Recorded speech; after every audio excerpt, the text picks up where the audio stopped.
Good morning friends, this is Chandan Singh.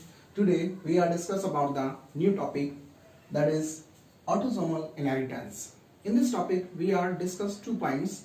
First one is widow peaks and phenylketonuria, that is also called PKU.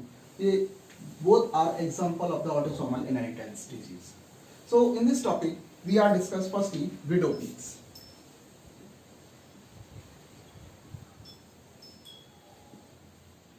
So friends, what is this? Basically, this is the autosomal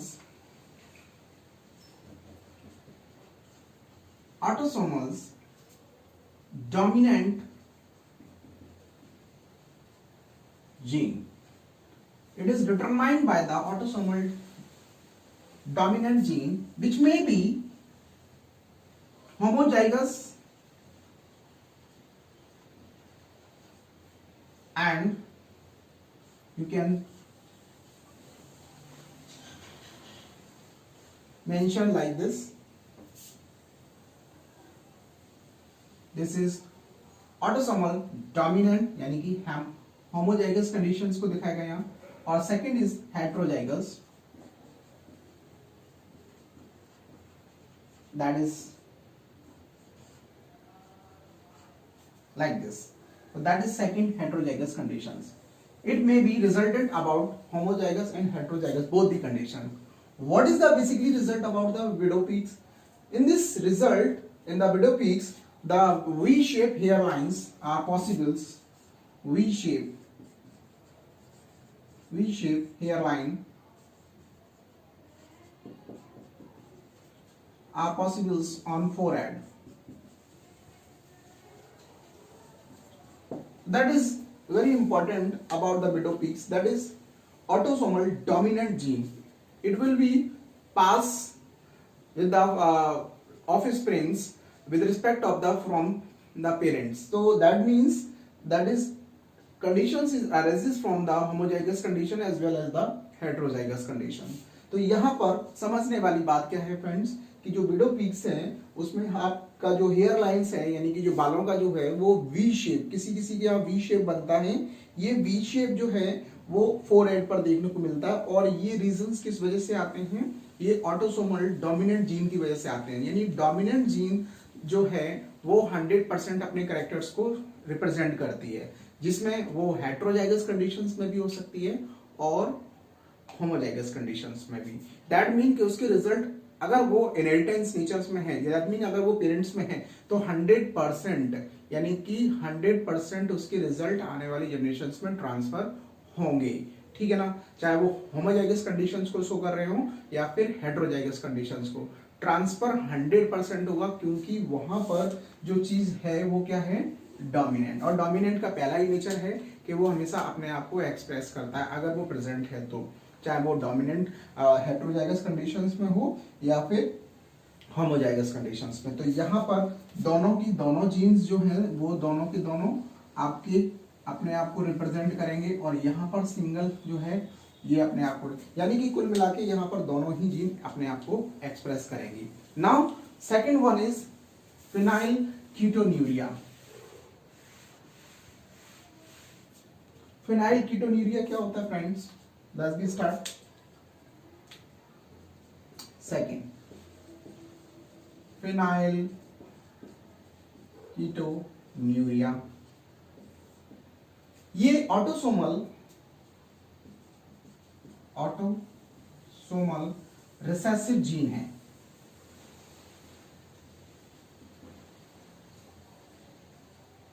जिसकी सिर्फ एक ही conditions हो सकती है, homozygous. यहां पर homozygous और heterozygous दोनों मिल रही थी, यहां सिर्फ होमोजाइगस कंडीशंस में ही ये अपने आप को शो करेगा. क्या शो करता है, इसके रिजल्ट्स कैसे आते हैं, जब बॉडी के अंदर ये एक इनबॉर्न मेटाबॉलिक डिसऑर्डर है, ये चीज हमेशा ध्यान रखना, इनबॉर्न मेटाबॉलिक डिसऑर्डर. इसमें होता क्या है, एक एंजाइम होता है जो बॉडी से निकलता है. यहां समझ लीजिए पहले कंसेप्ट को. एक बॉडी से एंजाइम निकलता है जो निकलने के बाद यानी कि सपोज ऐसे समझिए इस बात को, मान लो कोई बॉडी है,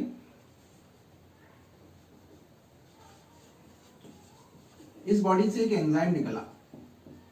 ये एंजाइम करता क्या है, ये एंजाइम बॉडी के अंदर एक सब्सटेंस बनता है जिसे बोलते हैं एमिनो एसिड्स,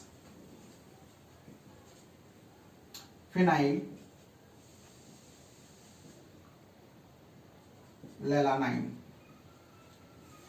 इसको क्या करता है, इसको वो ब्रेक कर देता है, तोड़ देता है। तोड़ने के बाद इसको टायरोसिन में कन्वर्ट कर देता है। लेकिन ये एंजाइम ऐसा एक्ट करता है, ये इसका काम है। लेकिन जब ये बॉडी से नहीं निकलता, यानी कि इस बॉडी से निकलकर ये नहीं जाता, अगर ऐसा नहीं होता है तो क्यों? क्योंकि रिसेसिव कंडीशंस जो है ना, ऑटोसोमल रिसेसिव कंडीशंस आ चुकी है, ये जीन अफेक्टेड हो गई है, उसकी वजह से ये एंजाइम नहीं निकल रहा, यानी कि इसका रिलीज नहीं हो रहा है। अब ये रिलीज नहीं होगा तो क्या होगा, ये एक्यूमुलेट होगा। एक्यूमुलेट कहाँ होगा, ये दो जगह पर इकट्ठा होता है, एक ब्लड में और दूसरा CSF सेरिब्रल स्पाइनल फ्लूइड्स, यानी कि ब्रेन का जो पार्ट है, ब्रेन में इकट्ठा हो जाता है और ब्लड में इकट्ठा हो जाता है। दोनों के रिजल्ट क्या आते हैं, दोनों के रिजल्ट ये आते हैं कि ये ब्लड में जब इकट्ठा होता है तो ये ब्लड के माध्यम से एक्सक्रिएट होता है और यूरिन से बाहर निकलता है, यानी कि कीटोन बॉडीज जो है बॉडी से निकलने लगती हैं। और ब्रेन में पाए जाने की वजह से ये ब्रेन का जो डेवलपमेंट है वो ग्रोथ रुक जाती है, यानी कि ऐसा पर्सन जो है वो मेंटल रिटार्डेड होता है। तो मेंटल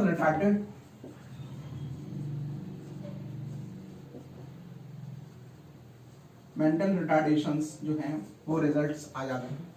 तो इसकी वजह से ये एंजाइम, कौन सा एंजाइम है, ये एंजाइम जो है फ्रेंड्स, इसका नाम है फिनाइल, ये हाँ लैलानाइन हाइड्रोक्सिलेज। फिनाइल लैलानाइन हाइड्रोक्सिलेज एंजाइम जो होता है, ये जब निकलता है तो उसकी वजह से क्या होता है कि अमीनो एसिड फिनाइलएलानाइन जो है वो टायरोसिन में कन्वर्ट हो जाता है। लेकिन जब ऐसा नहीं होता है, क्यों नहीं होता, क्योंकि ये ऑटोसोमल रिसेसिव जीन जो है इसकी अफेक्टेड हो जाती है, जिसकी वजह से ब्लड से यहाँ पर फिनाइलएलानाइन हाइड्रोक्सिलेज जो एंजाइम है, जब ये बॉडी से नहीं निकलता तो ये एक्यूमुलेट हो जाता है। और कहाँ एक्यूमुलेट होता है, ब्लड में और CSF सेरिब्रल स्पाइनल फ्लूइड जो कि ब्रेन का पार्ट है, इसकी वजह से जो ब्रेन है वो लेस डेवलप होता है, मेंटल रिटार्डेशन आ जाता है, जो IQ लेवल है वो गिर जाता है। और साथ ही साथ ये ब्लड में जब चला जाता है तो ये ब्लड से यूरिन के थ्रू फिल्टर मतलब पास होने लगता है, उस एक्सक्रीट होने लगता है, जिसकी वजह से कीटोन बॉडी का लॉस हो जाता है, जिस वजह से हम इस डिजीज को क्या बोलते हैं, फिनाइलकीटोन्यूरिया। तो that is to disorder restricted with the autosomal inheritance. ठीक है ना फ्रेंड्स, तो ये दो एग्जांपल्स मैंने आपको डिस्कस किए ऑटोसोमल इनहेरिटेंस में। तो ये आपको कैसे लगे तो प्लीज कमेंट्स करना, और अगर आप बिगनर्स हैं तो प्लीज इस पे जरूर इसको लाइक करें, सब्सक्राइब करें, जिससे कि आपको ऑन टाइम मेरे और भी वीडियोस मिलें। तो फिर से नई वीडियो के साथ मिलेंगे, तब तक के लिए बाय बाय, थैंक यू।